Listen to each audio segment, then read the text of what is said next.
You guys looking for ways to learn about AI security risks?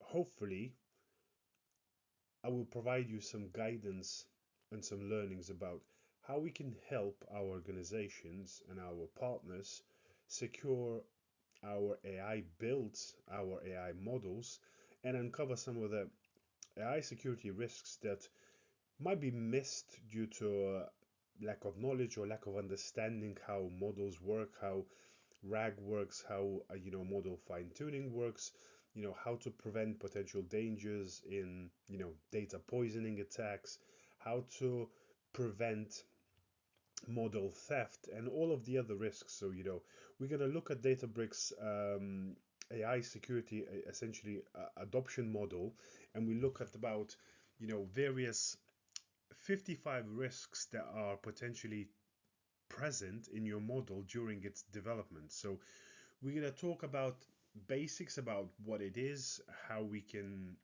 help our organizations to educate them to prevent any potential risks. I think the most important thing is, and I always say to us as security leaders or as security practitioners, we have a way to enhance and help our organizations adopt AI, but adopt it safely with the risks in mind. So we're going to cover this great AI security workshop. We're going to talk about all the potential risks. We're going to cover a bit about, machine learning, AI, and all of the dangers and risks that lurk behind the scenes. So let's dive in and have a look about all of this in practice. So essentially, basically this slide and this slideshow is essentially built for us to do it in present in sort of person. So normally we'll do a round of introductions. We talk about people how to be present, curious, and willing to disagree and learn from each other. But we're just gonna have to try and cover not every AI concept, risk or control, but we're gonna try and provide some answers for potential security leaders, CISOs, to successfully essentially shepherd the organization's machine learning journey in a risk conscious manner. So understand the potential risks and help organizations to prevent these risks, because I feel like nowadays there are two types of organizations who are running towards AI. They are either diving headfirst without understanding the risks, or there are organizations who are very risk averse and are afraid to join the AI race. But I think the way industry is developing, we need to be able to allow our organizations to leverage AI and help them innovate and beat our competition. We as security people will not exist if business does not make money. So we have to help our businesses to make money, but with security in mind. So we have to enable the businesses to achieve their results and their goals. So agenda today is going to be we're going to talk a bit about introduction, a bit about why security is important for AI. We're going to talk about a bit about machine learning essentials such as life cycle, operations, personas.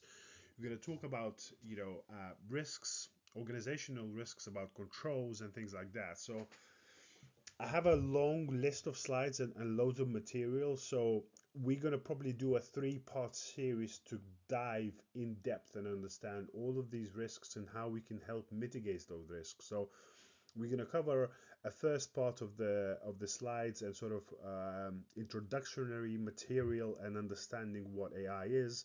We're going to talk a bit about RAG.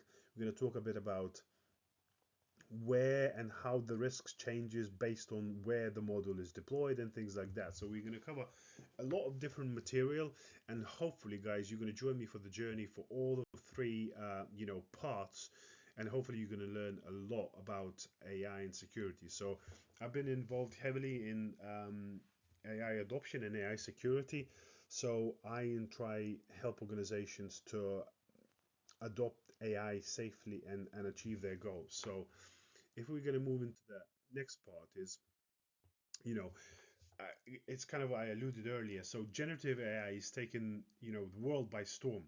Uh, Based on recent statistics, 91% of organizations are experimenting with or investing in Gen AI. 75% of CEOs say that companies with advanced Gen AI will have the competitive advantage. So I think that's the key aspect in here, that so many organizations are rushing to, this AI arms race to adopt AI and gain a competitive advantage against their peers and their direct competition.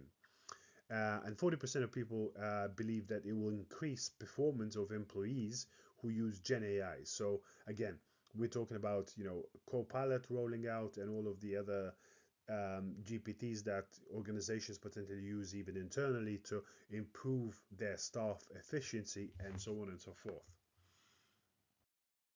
Now, the next part, and I think it's important part, is that you know there are various number of use cases that organizations are using AI and data. So anything from I'll give you a few examples from potentially toxicity detection in gaming. We're talking about LLMs for knowledge base and Q&A agents. We're talking about anti-money laundering. We're talking about automated claims management, automated record linking. There's loads of AI being used in biomedical literature and Q&A with LLMs. Increasing customer lifetime value. Detecting adverse drug events. Detecting fuzzy item matching. We're talking about modern investment platforms. We're talking about merchant classification.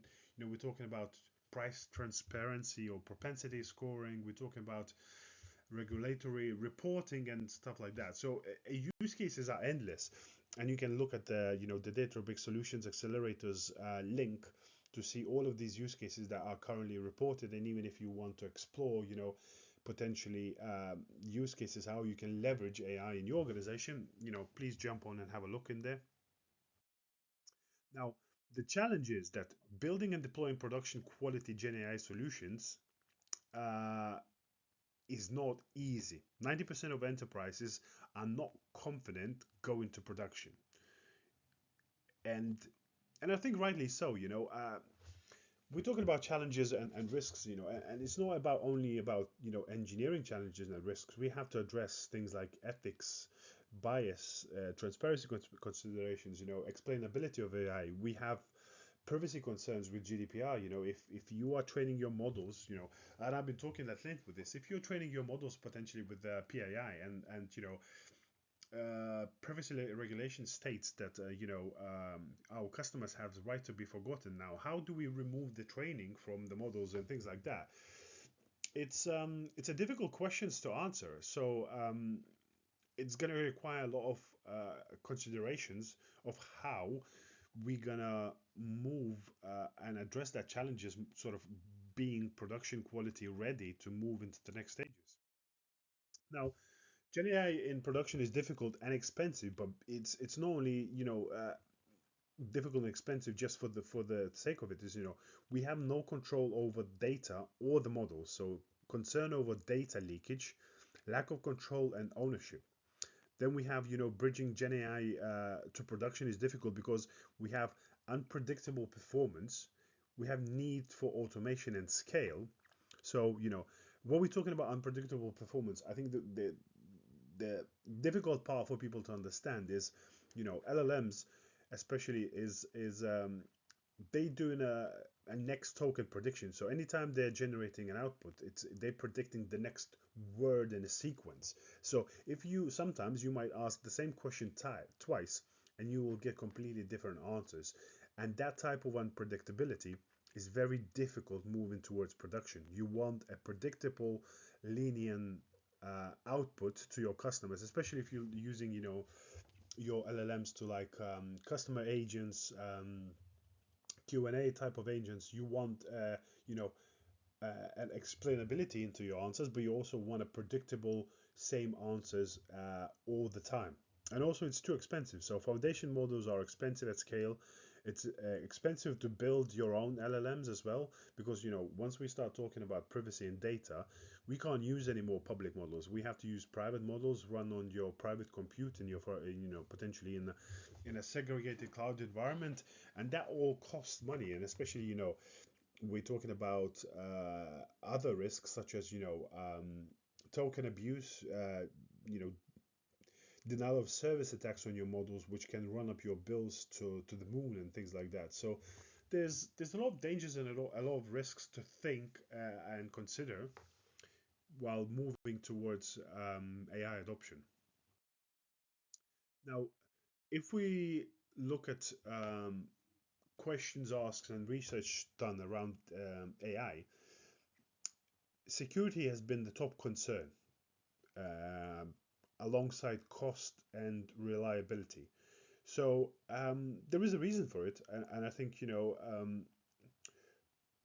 people are wary of potential security risks in our AI development, and rightly so. And we're going to talk and cover some of the examples that have been discovered and why it's a problem for organizations and why sometimes you have to be cautious while moving towards AI adoption and leveraging AI frameworks. But yeah, it's security is a top concern. It's been asked for about, I think we looking at the totals, there's about 700 respondents been questioned. So yeah, security is a top concern. Now, if we exploring this AI adoption, I think this is an important phrase, coined by Alvin Toffler. The illustrator of the 21st century will not be those who cannot read and write, but those who cannot learn, unlearn, or relearn. So I think that's a phrase directly dedicated towards AI, because obviously learn and unlearn and relearn is going to be an interesting way that we need to adopt. And I think, I'm always talking about AI and importance of it, but I think the one important thing we need to understand, organizations who are, steamrolling towards AI to try and replace human beings, I think in a way they potentially might fail. We need to think about how we can support and enhance human beings to achieve more with AI by their side. And I think this is the way we can, do and achieve a lot more. Now, if we move to the next slide, obviously we are wired to fear the unfamiliar. You know,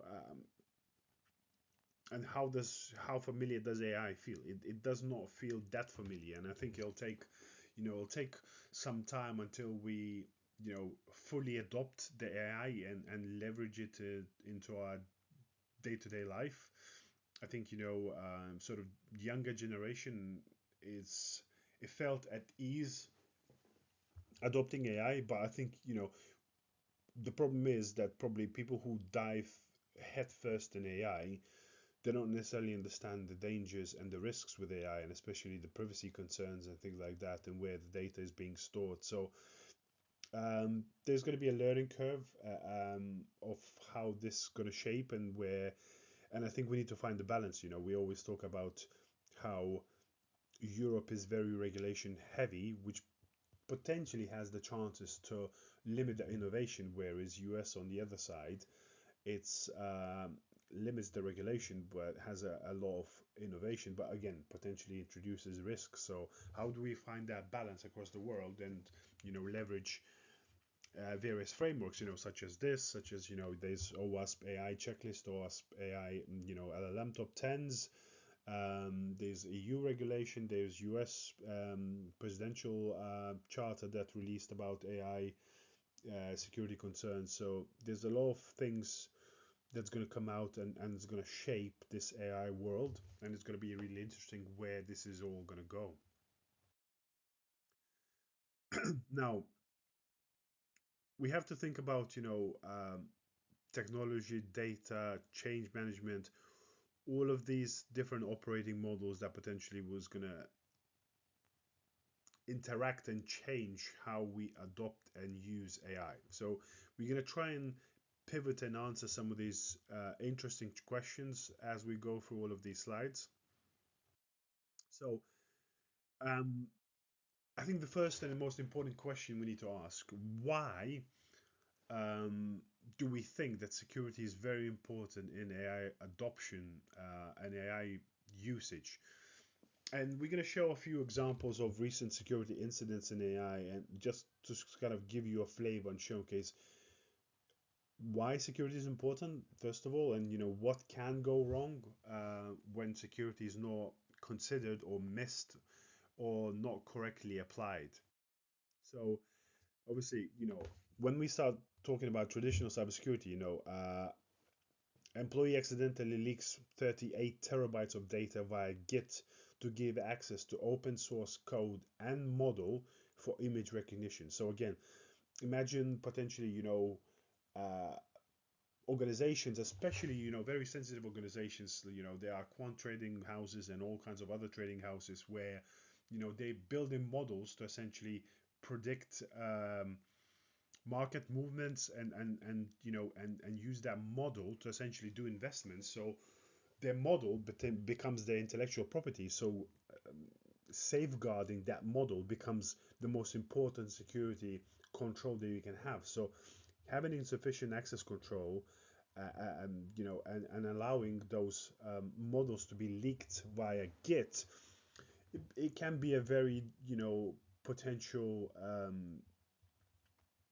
disastrous effect, because obviously potential competition can get hold of this model.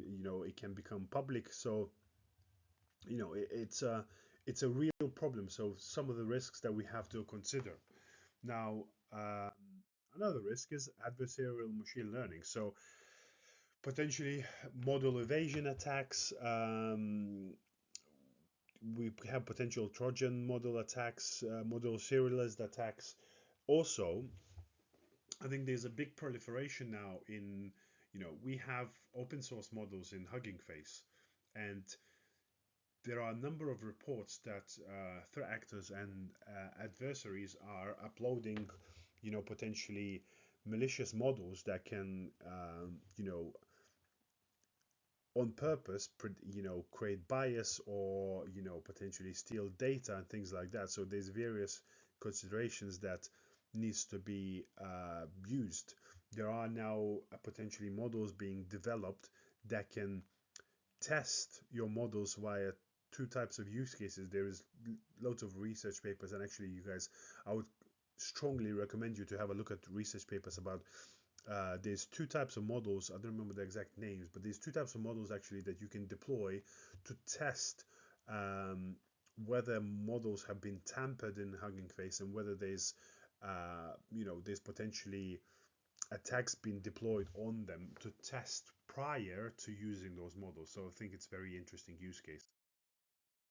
There's also novel attacks such as, infer or inversion. So you have to always think as well. So if you're deploying a model potentially to use as your, chatbot, your Q&A, you have to also think about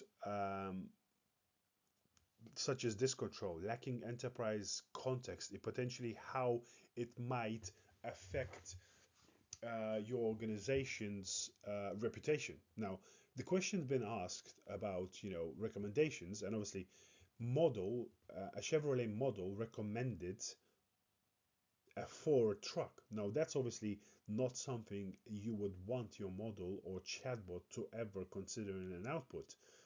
So you have to make sure that you have the correct um, enterprise context, and you have to set correct boundaries and bias, and for this model. So you have to be very careful how you deploy these models.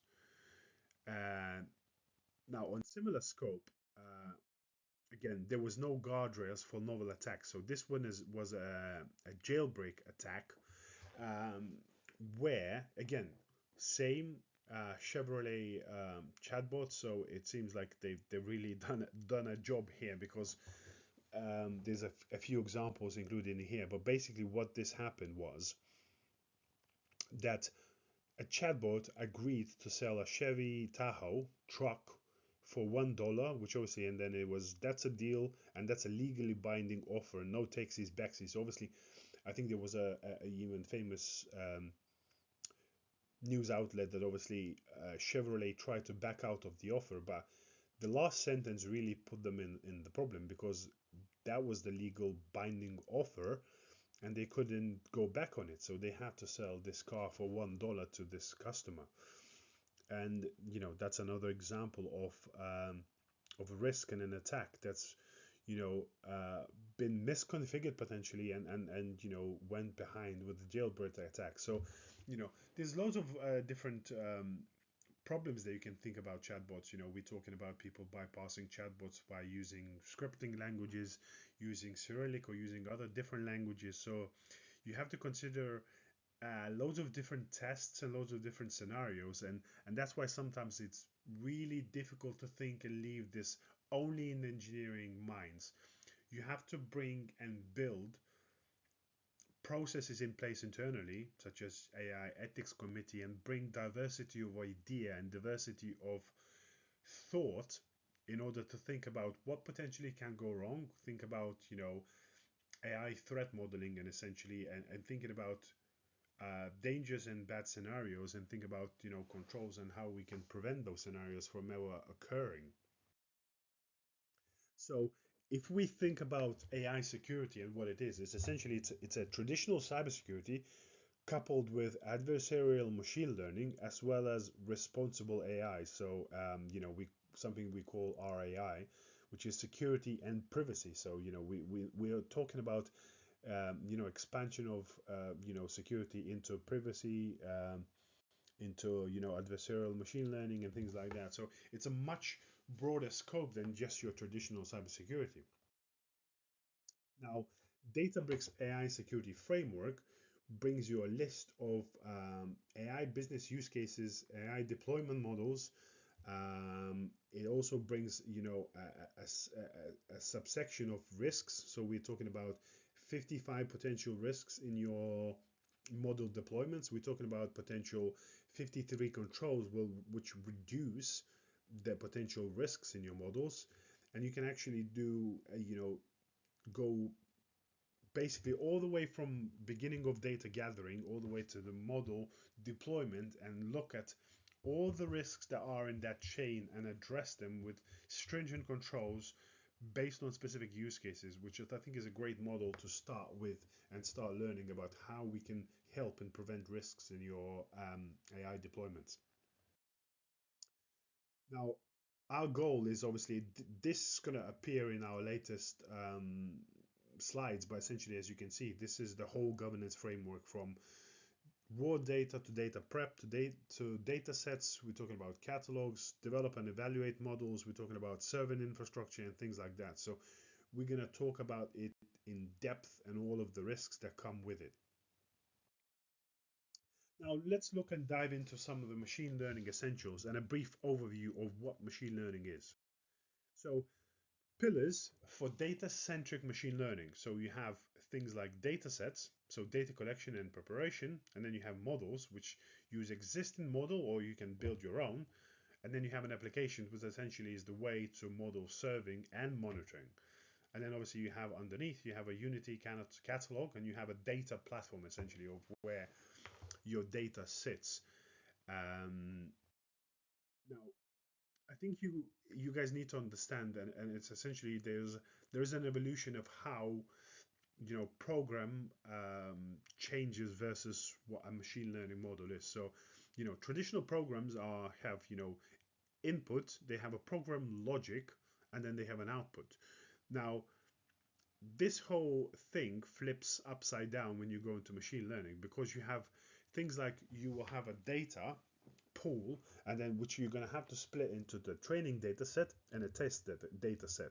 So normally the way you're going to do it, you have obviously frameworks for that, such as TensorFlow, to split your training and test data set. So normally you will have probably about 75% training data set, and then you have 25% test data set, and then you have a model training where you train the model on that test training data set, and then you have some sort of model logic, and then you have some type of model serving infrastructure, and then you have a feedback loop that feeds it and continually improves the model accuracy over time, because as we serve the model, we collect more data, and then we can continuously train the model and improve essentially its accuracy. So that's the difference sort of between your traditional programmatic approach versus ML model.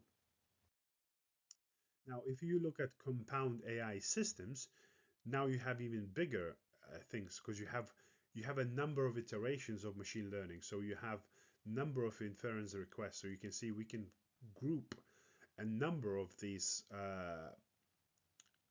training feedback loops in sequence and come up with a prediction. So you can have, for example, connections to external systems, external databases, and then you have 3 rounds of these inference requests and feedback loops until you come up with a prediction.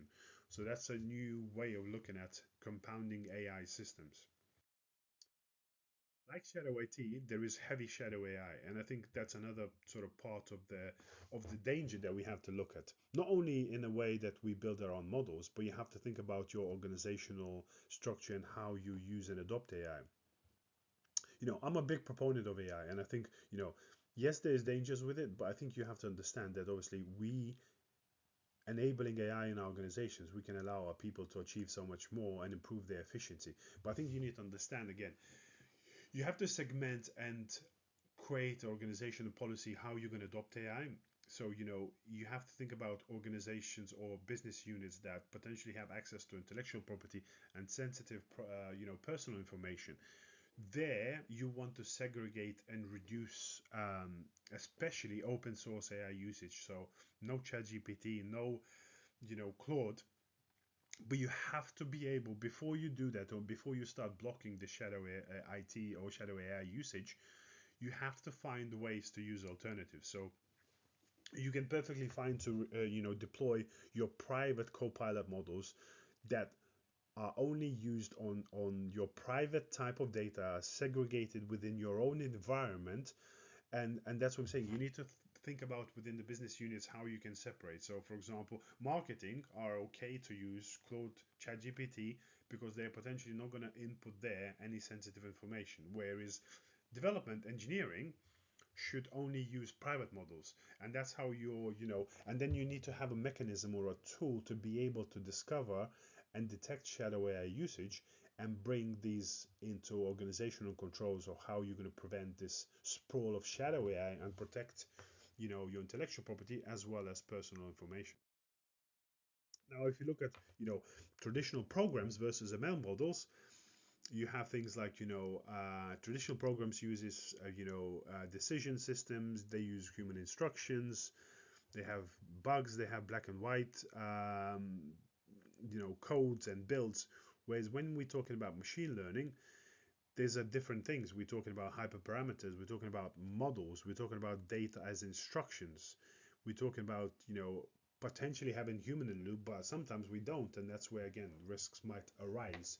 So there is a significant differences when we go from traditional programs into machine learning mechanisms, and we have to understand what are the risks. We can potentially flip the features and labels in the model and how it's going to affect its outputs, how we can change potentially hyperparameters, and how we need to protect those hyperparameters from access control perspective to prevent potential risks.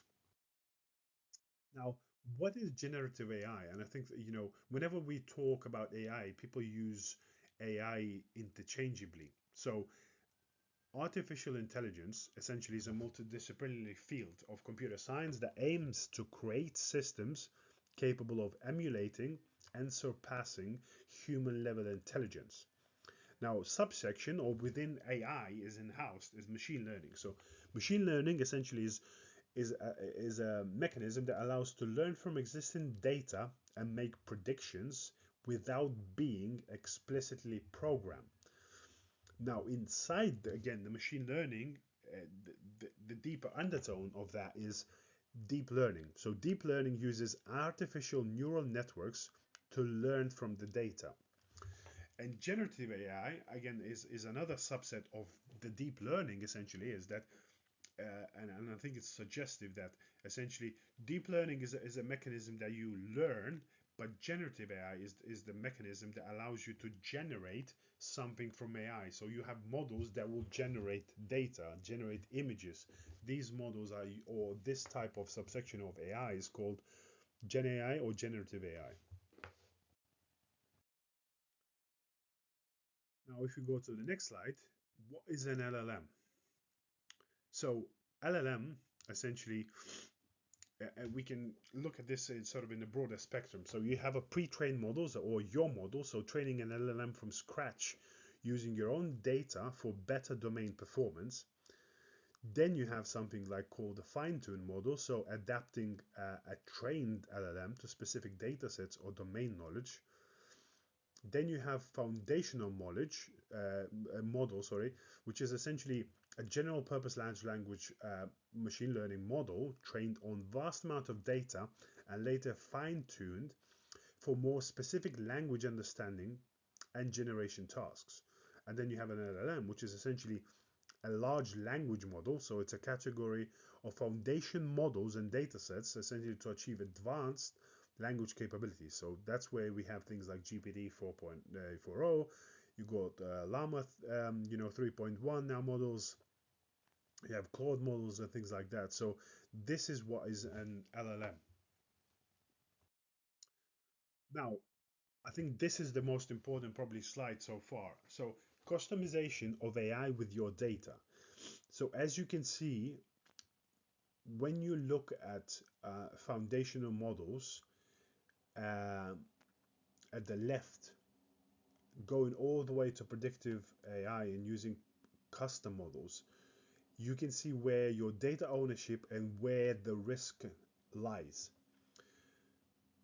So obviously the models on the very left and foundational models, which are, the only thing we are allowed to do with these models is prompt engineering. So the only thing we can do is change the prompt.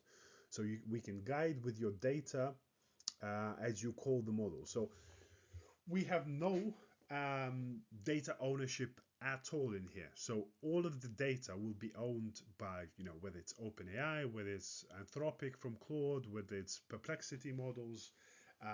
So we have no ownership of that data. It's prompt engineering. Essentially, it's a foundational model that's deployed by a third party, and they own the data input as well as the output. If you look at the privacy notices.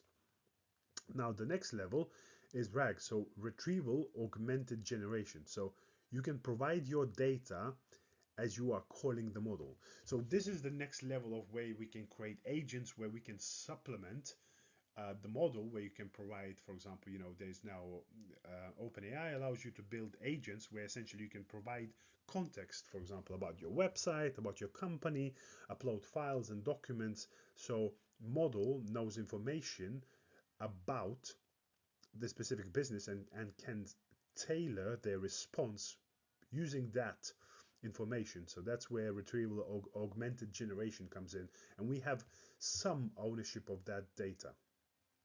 Now the next level up is fine-tuned custom models. So where we tune the model on our data, so we can take a foundational model, take open source, for example. Meta outsourced made open source Llama model, so you can take a Llama model and put it in point it to your database and do a fine-tuning training, and essentially to make a custom model. So essentially then you own that all of that data. Then you can have pre-trained custom models again. So you can have a model that's trained on specific use case, on specific task, because obviously when we're talking about foundational models such as Llama, they've been trained on vast amounts of data, but they are very generic. Now you can train a pre-trained custom model on specific, very narrow tasks, such as, for example, image categorization. There are specific models that can detect flowers and things like that, and then you can just fine tune them for your specific task.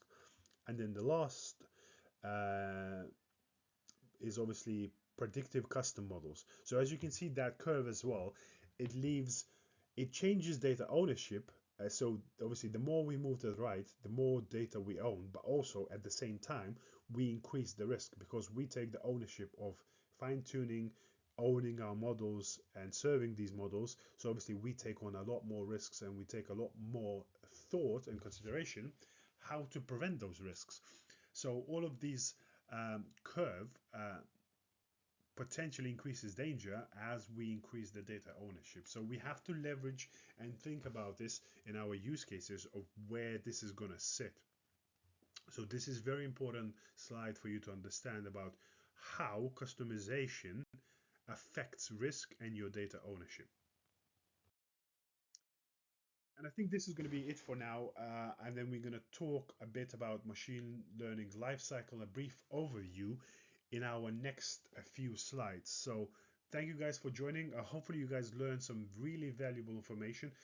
And we're going to chat over the next series in this how we're going to prevent some really important risks in building and deploying your AI model. So hopefully guys you find it really useful. Thank you for jumping on board. And hopefully you guys come back to learn a lot more about AI security risks and dangers.